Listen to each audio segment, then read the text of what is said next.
Hello, my friend. Welcome to the Money is Emotional podcast. I am your host, Christine Luken.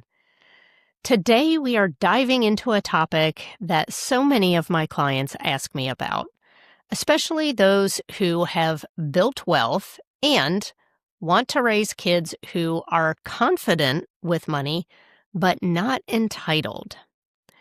This episode is called How to Not Spoil Your Kids with Money. Many of my clients are successful business owners and professionals. When they first started in their careers and their businesses, money was tight. They had to live frugally or at least modestly. But they get to a point where they're earning multiple six figures, and they don't have to do that anymore. They want to loosen up. They want to start enjoying more of their money. The question they then ask me is this: Christine, how can I raise my kids to respect money and treat it responsibly when we're in financial overflow? So if you've ever wondered how to raise grounded and grateful kids in a house full of abundance, this one is for you. If you don't have kids, but maybe you have nieces and nephews, or you have other young people in your life that you would like to financially bless, this one is for you too. So when it comes to this subject about kids and money, I have 3 do's for you and 2 don'ts. The first do is, please, for the love of God, please do teach your kids about the mechanics of money. If your child thinks that money flows freely from the ATM or the Venmo, that's a problem, especially if you plan to leave them a large inheritance. Money is a very powerful tool. If you just hand it over to them with zero instruction, it's like giving your teenager the keys to a brand new Corvette when they don't even know how to operate a car. It's dangerous. Teach your kids how money works, how it flows, how you earn it, spend it, save it, invest it, and give it. Use real-life scenarios in the moment to teach them these things. You don't necessarily have to sit them down and say, we're going to have a 3-hour money summit. You can use everyday life to teach them things. When you are at the store and you're buying something that costs $19.99 and you end up paying more than that after the tax is added, explain to them how sales tax works. Things like insurance and investments. Now, obviously, this is going to be dependent on the ages of your kids, but start talking to them about these things. For example, let's say you've got a teenager. Have them sit down with you to help you price out your next family vacation. Tell them what the budget is for travel, food, and activities.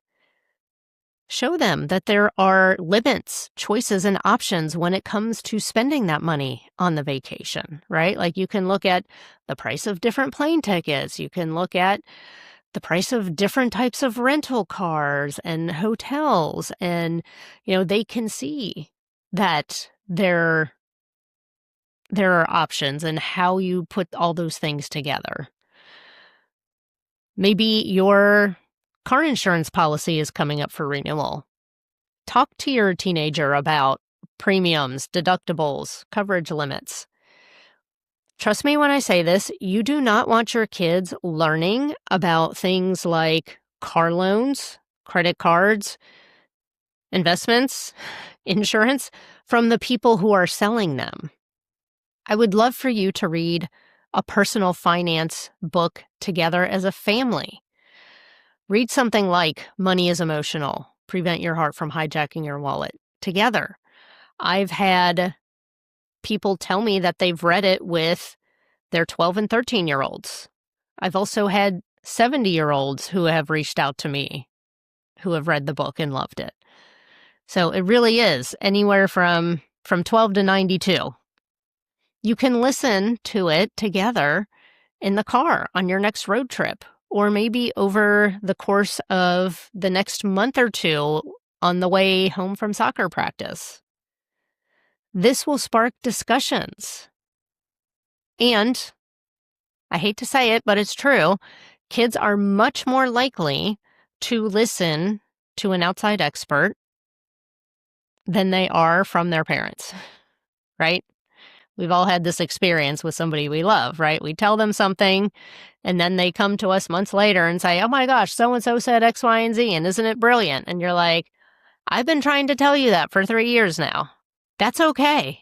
Let me be the one to tell them what to do with their money. And then you can say, yes, that Christine, she is so smart. We should talk about that. We should do that.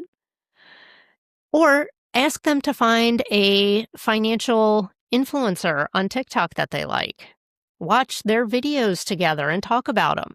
You don't have to agree with everything. And you might even say, hey, I don't think that's good advice because of X, Y, and Z. And then you can have that discussion with them. But here's the thing. Kids who understand how money actually works are much more likely to be financially successful. The second do is please do give your kids an opportunity to practice with money. Teaching without practice is like reading a book about how to drive a car versus driving your car in rush hour traffic. Let your kids use money with your guidance. Set them up with a savings or a checking account or a prepaid credit card. Or if you've got little kids, give them some cash to put into a piggy bank and start using that. You can use these experiences to teach them in a controlled environment where they can learn lessons, where they can make mistakes and they can fail without serious consequences. The plus side about this is that you get to witness how they talk, how they act, and how they feel with their own money. So let's just say you've got a child who's in middle school or high school. Why don't you try giving them a monthly clothing allowance and let them manage it? Look, if they blow all of the money for the month in the first week on sneakers, don't bail them out. Let the natural consequences teach them about self-control and how to budget. You know, this was one thing that my parents did an excellent job of doing for both my brother and I. When I was late teenager, early 20s, my mom put me in charge of grocery shopping. So she would give me the list, she would give me a certain amount of money, and it taught me a lot. It taught me how to budget. It gave me a really good reality check about what groceries cost. And it also got my mom out of the chore of grocery shopping. So it was a win all the way around. I learned a lot of good financial lessons in the grocery store.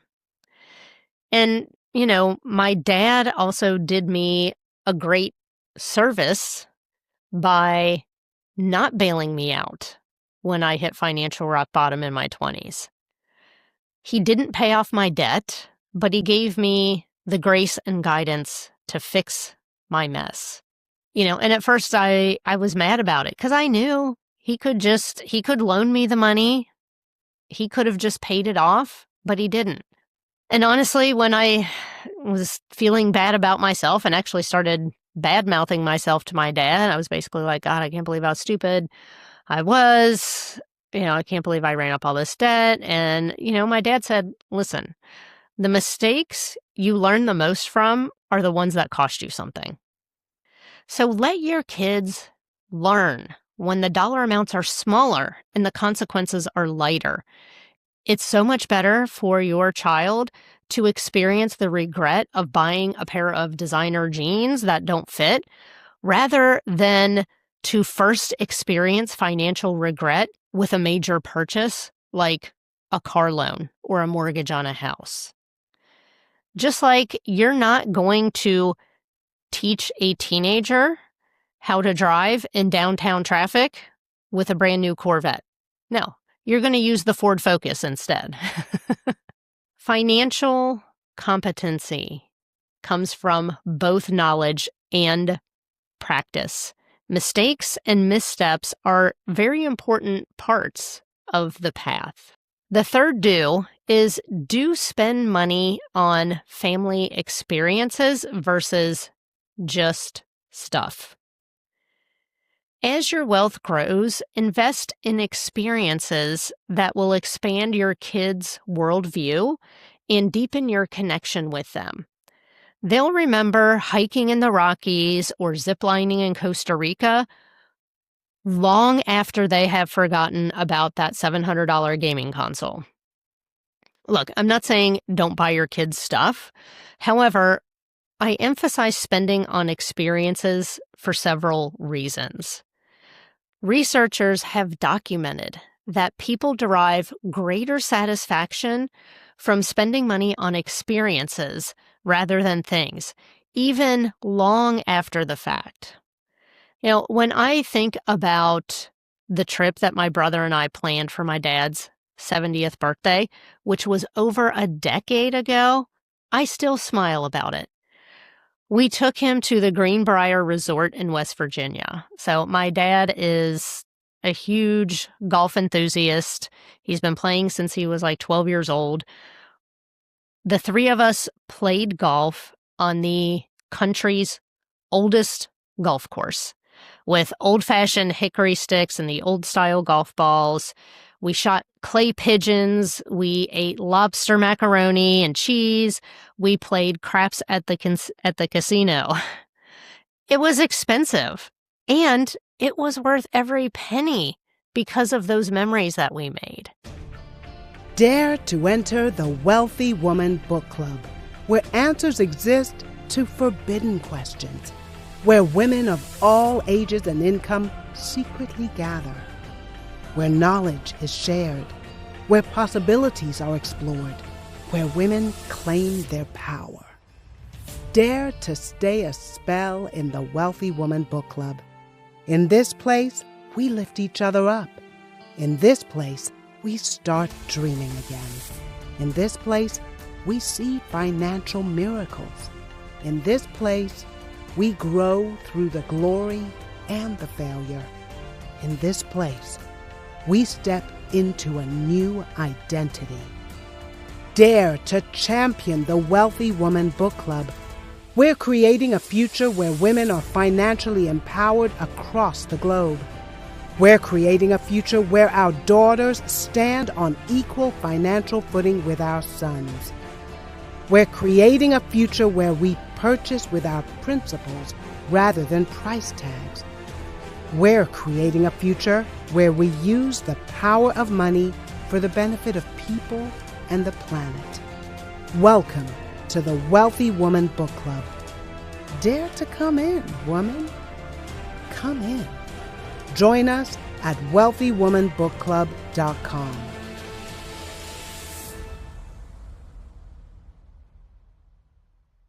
I recently consulted with someone on this very topic.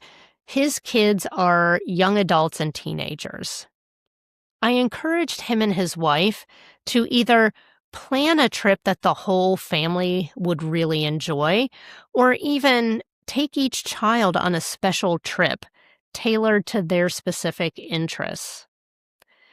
Traveling, whether it's internationally or domestically, it broadens your kids' perspective and it bonds your family in a unique way. Experiences create emotional wealth in a way that buying stuff just doesn't. This is pleasure money done well. You're teaching your kids that money is a tool to create joy, growth, and memories, not just accumulating stuff. So invest more in memories that multiply, not just gadgets that break. All right, it's time for our don'ts. And the first don't is, for the love of God, don't use money to control your kids. If you use money as a way to manipulate behavior, your kids are probably going to resent both you and the money. Unfortunately, I have seen this happen in families. But here's the thing. You want your kids to respect money, not to fear or loathe it. There is a very big difference between controlling your kids with money and having conditions around money. So, for example, if you tell your child that they won't get their inheritance if they don't attend your college alma mater, that's controlling. You're using money to try to force your children to do what you want to do. But if you say, if you maintain at least a B average at your college or tech school, we'll pay for your tuition. That's conditions. So your money can have conditions. You just don't want it to be controlling or manipulative. You can incentivize positive behaviors with money, but don't use it as a leash to keep your kids in line. So here's an example. I'm currently incentivizing my niece and nephew to keep their high school grades up. I told them, look, here's the deal. For every A you get, I will give you $100. I will give you $50 for every B that you get. I'll subtract $50 for every C, and I'll subtract $100 for every D. If you have an F in any subject, you get $0. Now, you don't owe me money. You can't get in a position where you don't owe me money, but you can be in a position where you get nothing. So both of them have really taken this to heart and quickly calculated that they can earn up to $1,400 this year since they receive their grades twice a year and they have a potential of 7 classes. I've even sweetened the deal and told them that if they want to invest part or all of their grade money, I will match it 100%. So we have our first official grade payout dinner in a few weeks. So we'll see if they take me up on it. Now, here's the thing. I'm not going to punish either one of them if they just want their money to spend and not invest it. It's their choice. I'm not going to try to control them with that money or change the rules on them.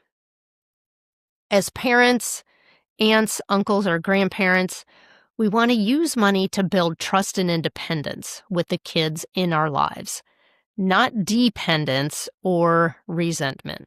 The final don't might surprise you. Do not wait until you die to give your kids money. Too many people hoard wealth until it's too late. If you plan to give your kids money, start doing it while you are alive and you can teach them how to use it wisely.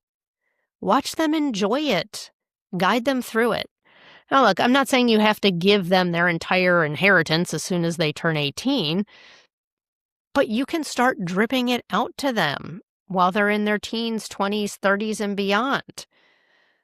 So you can help them wield the power of money wisely. I think I heard that the average age for receiving an inheritance from your parents is around 60, which probably is about right, meaning your parents are, 80, 85 when they die. But, we've all heard those horror stories about lottery winners or athlete superstars who end up broke 5 years later. The reason why that happens and the reason why people blow inheritances is because they don't have the emotional or intellectual muscles to handle the weight of wealth. By gifting your teenager or your adult children money throughout the years, they'll build that muscle and they'll have you around for guidance. Start with something small. Let's just say it's a gift earmarked for a specific purpose. Maybe your 16-year-old is saving up for their first car, and you tell them, look, however much you save up over the summer as a down payment, I'll match it 100%. Or maybe it's seed money for a business where, you're not just giving them all of the money for their business, but let's just say they need $50,000 in seed money to start their business, then maybe you give them half of that or, a certain percentage of that. Make it a learning experience, not just a blind handout. In my book, Money is Emotional, I discuss how financial windfalls can help or hurt people based on their emotional maturity and their financial skill. So please, please, please, please teach your kids to handle a mini windfall now so they're not overwhelmed by a big one later in life. Give while you live so you can witness the impact and offer your wisdom with the wealth. So if you are building wealth, building a business, and raising kids, remember this. Your job isn't just to grow your money and protect your money. It's to prepare your children. Spoiling them is not about the amount of money. It's about the absence of boundaries, responsibility, and values. Teach them the mechanics. Let them practice. Prioritizing spending money on experiences to make memories with your kids. Do not weaponize your wallet, and give your guidance while you're still here to do it. Because financial dignity isn't just for you, it is your legacy. And if you're interested in having a one-on-one 60-minute coaching session with me to create a personalized plan of action around increasing your kids' financial knowledge and experience, the link to schedule with me is in the show notes. Well, my friend, this is where I leave you for today. If today's episode sparks something in you, share it with a fellow parent or grandparent or aunt or uncle who wants to raise and bless responsible, joyful kids, not spoiled ones. And if you haven't subscribed yet, what are you waiting for? Hit that button so you'll be the first to know when a new episode drops. Until next time, remember, you're good enough, you're smart enough, and gosh darn it, people love you, including me. Bye for now.